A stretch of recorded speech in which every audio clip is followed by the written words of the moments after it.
الحمدللہ رب العالمین والصلاة والسلام علی سید المرسلین اما بعد فاعوذ باللہ من الشیطان الرجیم بسم اللہ الرحمن الرحیم الصلاة والسلام علیک یا رسول اللہ وعلی آلک واصحابک یا حبیب اللہ الصلاة والسلام علیک یا نبی اللہ وعلی آلک واصحابک یا نور اللہ۔ فیضان قرآن کے سلسلے میں حاضر ہیں اور آج سورۃ الحجر کی آیت نمبر 51 سے قرآن پاک کا درس سنیں گے۔ اللہ تبارک و تعالی نے یہاں سے حضرت ابراہیم علیہ السلام کے پاس فرشتوں کی آمد کا تذکرہ فرمایا اور پھر وہیں سے آگے قوم لوط پر اللہ تعالیٰ کے عذاب کا بیان ہوا۔ تو یہاں سے مختلف قوموں پر اللہ تعالیٰ کے عذاب کا بیان بھی شروع ہوتا ہے، مختلف اقوام کا یہاں پر بیان کیا گیا۔ سب سے پہلے حضرت ابراہیم علیہ السلام کے پاس فرشتے آئے اور انہوں نے آ کر کیا گفتگو کی، اللہ تعالیٰ اسے بیان فرماتا ہے۔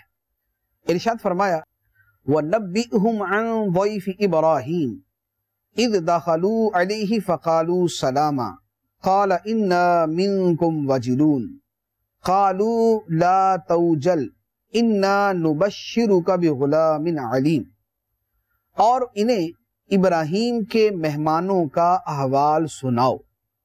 جب وہ مہمان ابراہیم کے پاس آئے تو کہنے لگے سلام۔ ابراہیم نے فرمایا ہم تم سے ڈر رہے ہیں۔ مہمانوں نے عرض کی آپ نہ ڈریں، بے شک ہم آپ کو ایک علم والے لڑکے کی بشارت دیتے ہیں۔ فرشتوں نے حضرت ابراہیم علیہ السلام کو جب اپنا تعارف کروا دیا کہ ہم اللہ تعالیٰ کے فرشتے ہیں اور ہم آپ کو ایک علم والے بیٹے کی خوشخبری دینے آئے ہیں۔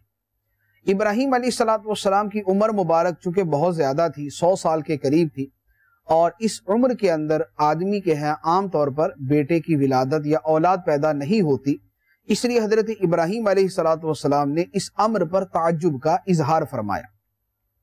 چنانچہ ابراہیم علیہ السلام نے ارشاد فرمایا قال ابشرتمونی علی ان مسنی الکبر فبم تبشرون، ابراہیم نے فرمایا کیا تم مجھے بشارت دیتے ہو حالانکہ مجھے بڑھاپا پہنچ چکا ہے، تو کس چیز کی بشارت دے رہے ہو؟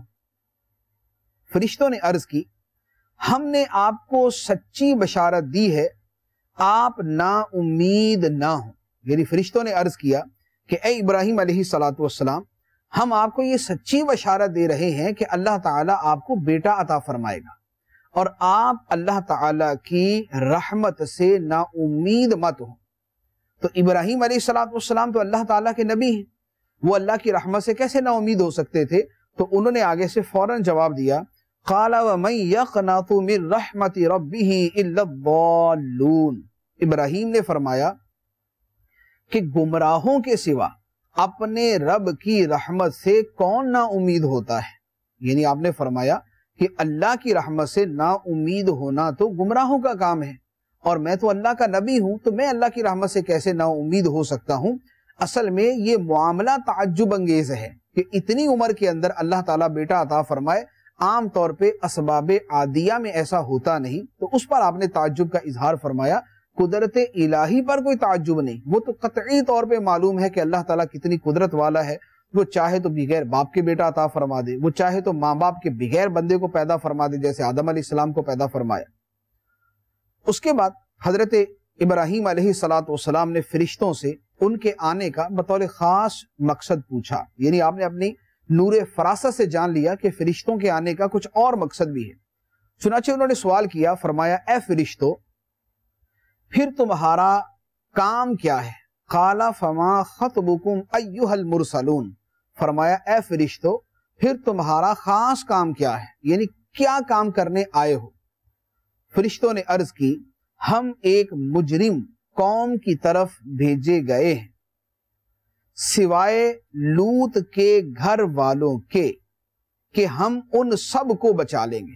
یعنی فرمایا کہ ہم اللہ کا عذاب لے کر نازل ہوئے ہیں اور ایک مجرم قوم کو کیفر کردار تک پہنچانا ہے، اور وہ قوم کون سی ہے؟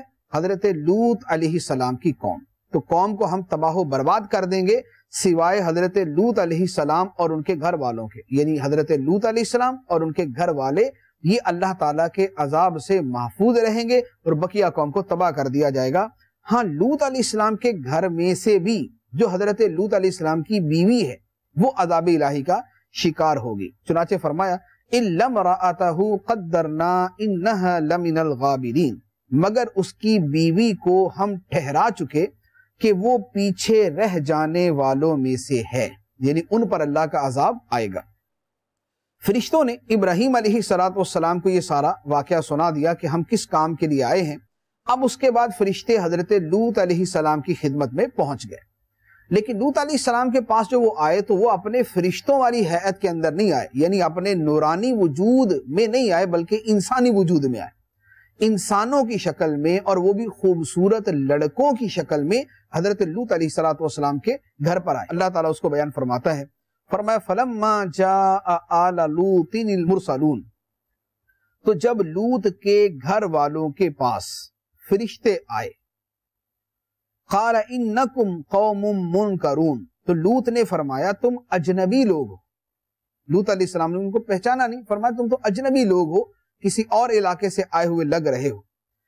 اب اس کے بعد فرشتوں نے اپنے آنے کا مقصد بیان کیا، لیکن یہ یہاں جو گفتگو ہے کہ فرشتوں نے آنے کا جو مقصد بیان کیا کہ ہم آپ کی قوم کو عذاب دینے آئے ہیں، یہ مقصد حضرت لوط علیہ السلام اور آپ کی جو قوم کے درمیان گفتگو ہوئی تھی، یہ فرشتوں کی گفتگو اس کے بعد ہوئی تھی، لیکن اللہ تعالیٰ نے یہاں پر اس کو پہلے بیان کیا تاکہ ایک بات پوری طرح واضح ہو جائے کہ کس سیاق و سباق کے اندر قوم کو عذاب دیا گیا۔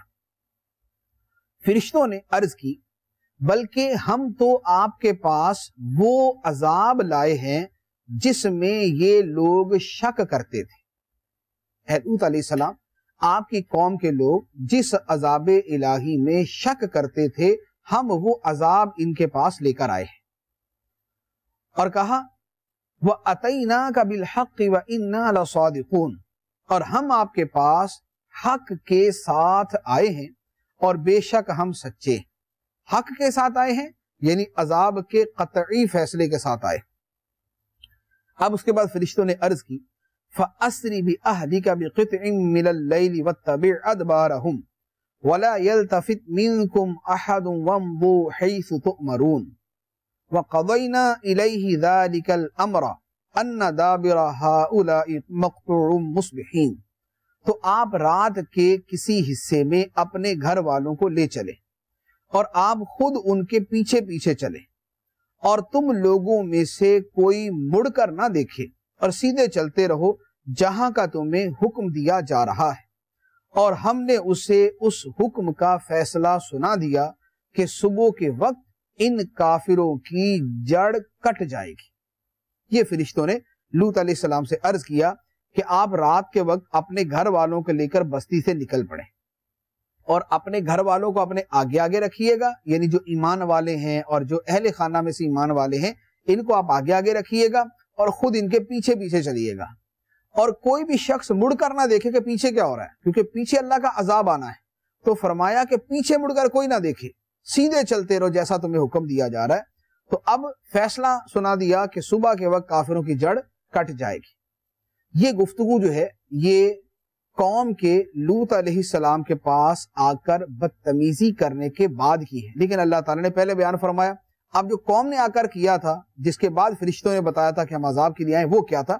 اللہ تعالیٰ اس کو بیان فرماتا ہے، فرمایا وَجَاءَ أَهْلُ الْمَدِينَةِ يَسْتَبْشِرُونَ قَالَ إِنَّ هَؤُلَاءِ ضَيْفِي فَلَا تَفْضَحُونَ، اور شہر والے خوشی خوشی آئے۔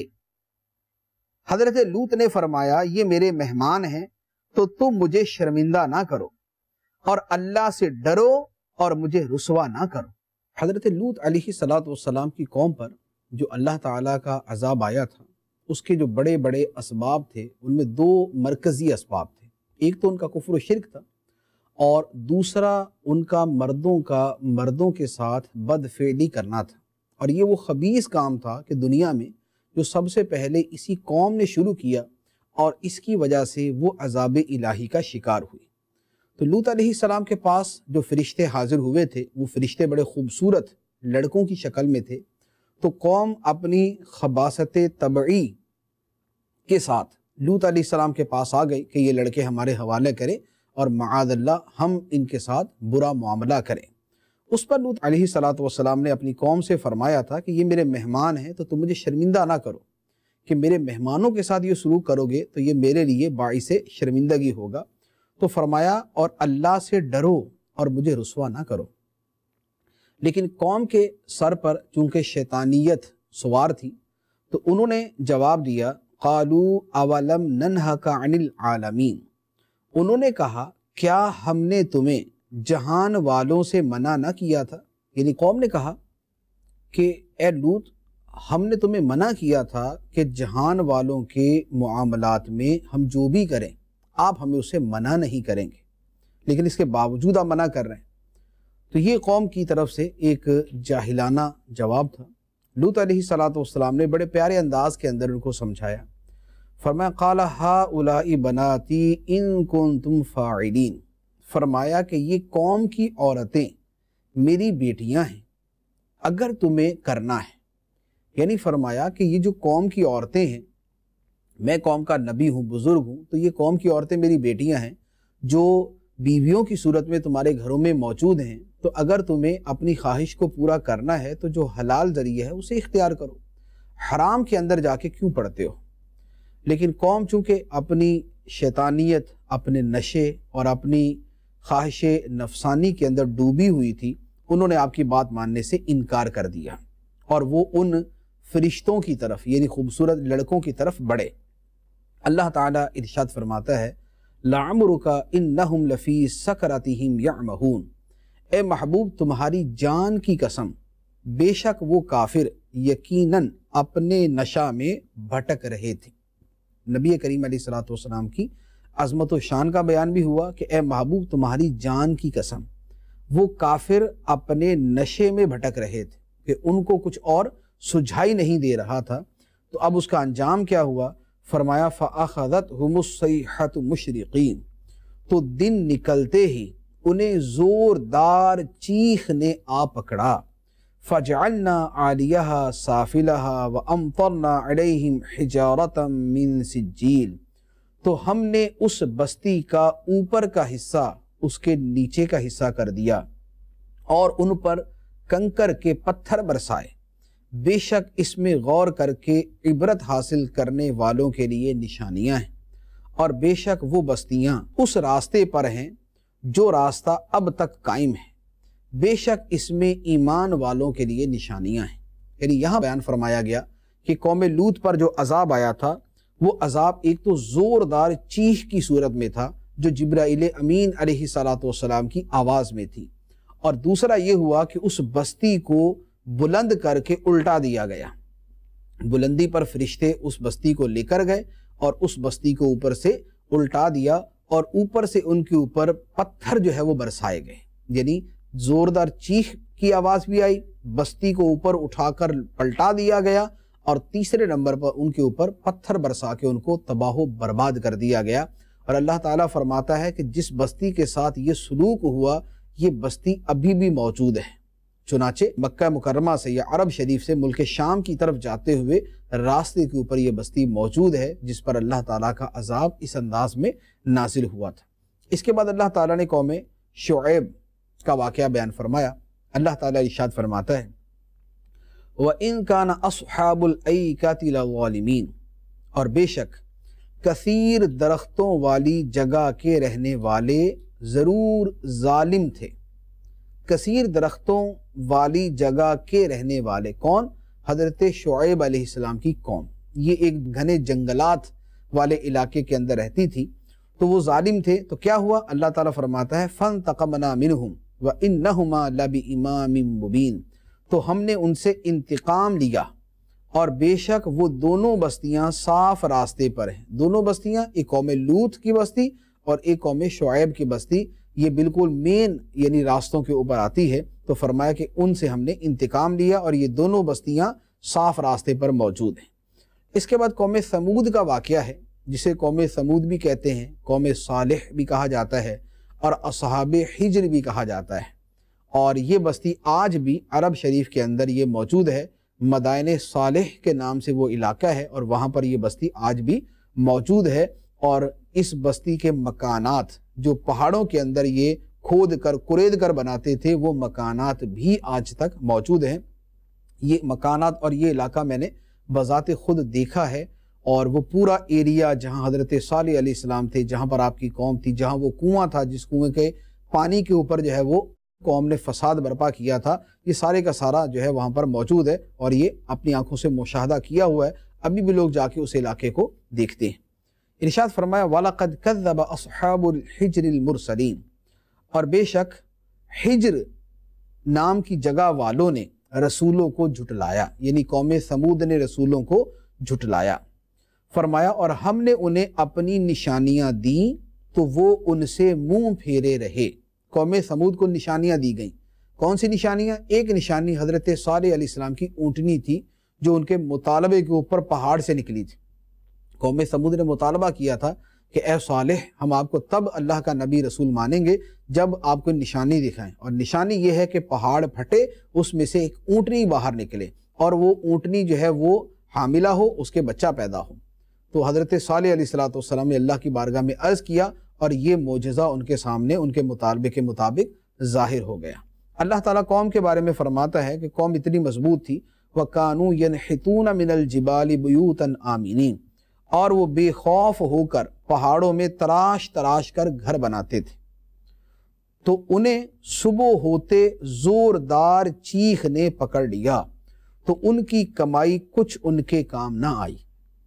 قوم ثمود نے حضرت صالح علیہ السلام کی نافرمانی کی۔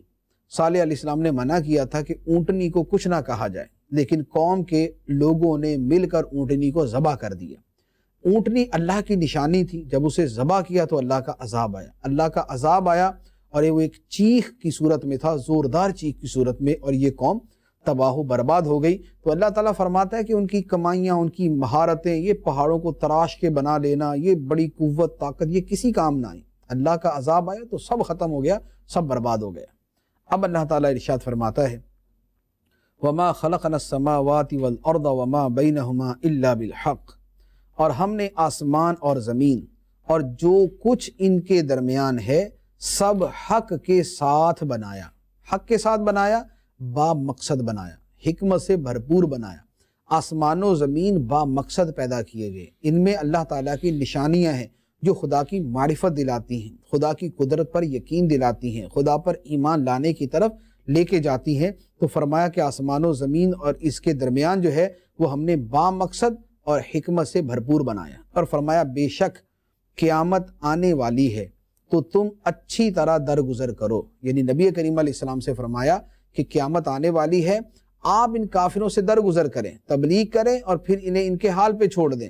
ان کا انجام کیا ہوگا، ان کا حساب کیا ہوگا، یہ آپ اللہ تعالیٰ کے ذمہ پر چھوڑ دیں۔ اللہ تعالیٰ خود ہی ان کا حساب بھی لے گا اور خود ہی ان کو انجام سے دوچار بھی کرے گا۔ پھر فرمایا ان ربک هو الخلاق العلیم، بے شک تمہارا رب بہت ہی پیدا کرنے والا، جاننے والا ہے۔ اس کے بعد اللہ تعالیٰ نے سورہ فاتحہ کی شان بیان فرمائی اور اس کی عطا کے اوپر اپنا احسان بیان فرمایا۔ فرمایا وَلَقَدْ آتَيْنَاكَ سَبْعًا مِّنَ الْمَثَانِي وَالْقُرْآنَ الْعَظِيمِ، اور بے شک ہم نے تمہیں 7 آیتیں دی جو بار بار دہرائی جاتی ہیں، اور عظمت والا قرآن دیا۔ 7 آیتیں جو بار بار دہرائی جاتی ہیں، یہ سورہ فاتحہ ہے۔ 7 آیتیں ہیں، انہیں بار بار دہرایا جاتا ہے، ہر نماز کے اندر سورہ فاتحہ پڑھی جاتی ہے، اور ہر نماز کی ہر رکعت کے اندر سورہ فاتحہ پڑھی جاتی ہے۔ اور فرمایا کہ ہم نے تمہیں سورہ فاتحہ عطا فرمائی اور قرآن عظیم عطا فرمایا، اس کے ہوتے ہوئے کفار کے مال و دولت پہ نظر ہی نہ کریں۔ کفار کے پاس پیسہ ہے، دولت ہے، نعمتیں، آسائشیں ہیں، دنیا کی جتنی چیزیں ہیں، آپ ان پہ نظر نہ کریں، یہ کچھ بھی نہیں ہے۔ اللہ تعالیٰ نے تو آپ کو سورہ فاتحہ عطا فرمائی، اللہ تعالیٰ نے تو آپ کو قرآن عطا فرمایا کہ جس کی قدر و قیمت کے برابر کوئی چیز ہو ہی نہیں سکتی۔ تو اگلی آیت کے اندر فرمایا کہ کفار کے مال و اسباب کی طرف آپ نگاہ اٹھا کے بھی نہ دیکھیں۔ فرمایا لا تمدن عینیک الی ما متعنا به ازواجا منهم ولا تحزن علیہم واخفض جناحک للمؤمنین، آپ اپنی نگاہ اس مال و اسباب کی طرف نہ اٹھائیں جس کے ذریعے ہم نے کافروں کی کئی قسموں کو فائدے اٹھانے دیے ہیں، اور آپ ان پر کچھ غم نہ کریں، اور مسلمانوں کے لیے اپنا بازو بچھا رکھیں۔ فرمایا کافروں کا مال نہ دیکھیں کہ ان کو کتنا مال مل گیا، اور کافر ایمان نہیں لاتے تو اس پر غم نہ کریں۔ آپ کو تبلیغ کا ثواب مل گیا، آپ کو دین کا پیغام پہنچانے کا ثواب مل گیا، کافروں پہ غم نہ کریں آپ۔ ہاں جو مومن، جو آپ کے غلام ہیں، جو آپ کے ماننے والے ہیں، جو آپ کے نقش قدم پہ چلنے والے ہیں، آپ اپنا بازو رحمت و شفقت والا ان کے لیے بچھا کے رکھیں۔ وَقُلْ إِنِّي أَنَا النَّذِيرُ الْمُبِينُ، اور اے محبوب تم کہہ دو کہ میں ہی صاف ڈر سنانے والا ہوں۔ میرا کام صرف اللہ کے عذاب سے ڈرانا ہے اور اللہ تعالیٰ کے پیغامات پہنچانا ہے۔ فرمایا کہ میں تمہیں کھلم کھلا ڈر سنانے والا ہوں، کیسا؟ جیسا ہم نے تقسیم کرنے والوں پر اتارا۔ کیا تقسیم کرنے والوں پر؟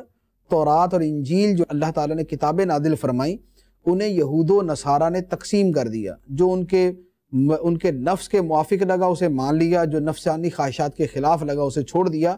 تو فرمایا کہ آپ یہ کہہ دیں کہ میں تمہیں عذاب سے ڈرانے والا ہوں جیسا عذاب اللہ نے نازل کیا تقسیم کرنے والوں پر، جنہوں نے اللہ کی کتابوں کو تقسیم کر دیا۔ الذین جعلوا القرآن عضین، جنہوں نے کلام الہی کے ٹکڑے ٹکڑے کر دیے۔ تو فرمایا فَوَرَبِّكَ لَنَسْأَلَنَّهُمْ أَجْمَعِينَ عَمَّا كَانُوا يَعْمَلُونَ، تو اے محبوب تمہارے رب کی قسم ہم ضرور ان سب سے پوچھیں گے اس کے بارے میں جو یہ کیا کرتے تھے۔ اور آپ کیا کریں؟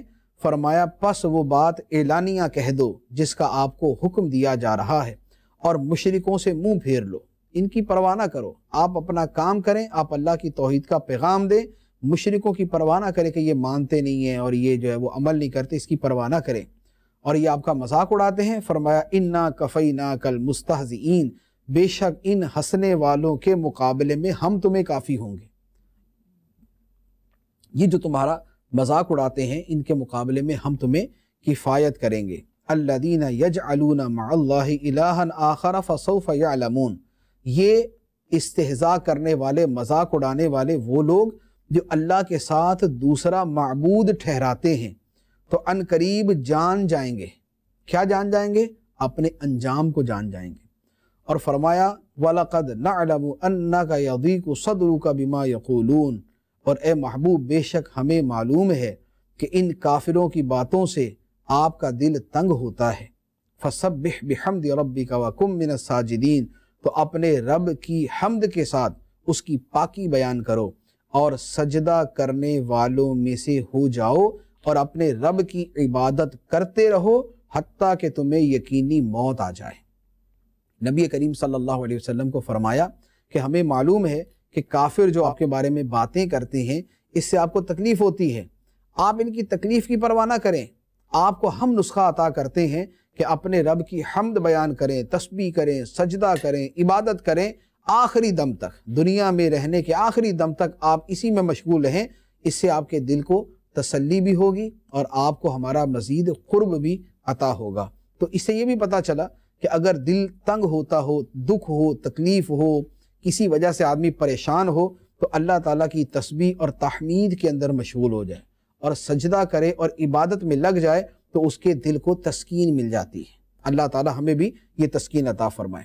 یہاں سورۃ الحجر جو ہے وہ مکمل ہو گئی۔ آمین بجاہ النبی الامین صلی اللہ علیہ وسلم۔